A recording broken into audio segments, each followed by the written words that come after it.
So hello guys, in this video we are going to see how to download SSC CGL admit card of 2025. Okay, so for download SSC CGL admit card of 2025, first you have to search on Google SSC CGL admit card 2025. You have to search on Google this. After that you have to go on this website.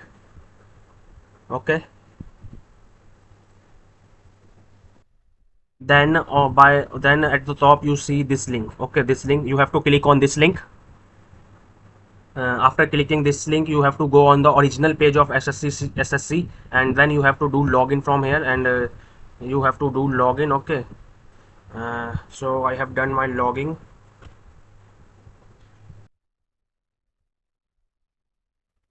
So after login you see there is an option of admission certificate. Okay, so you have to click on this admission certificate option. Okay, after clicking this you have see this option. You have to select examination, which is CGL, and you have to select examination year, which is 2025, and then you have to click on check status. Then you have to click on check status.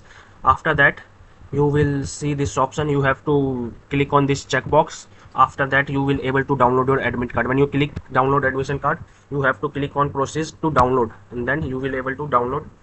See, now you have to print and your download will be completed. Okay.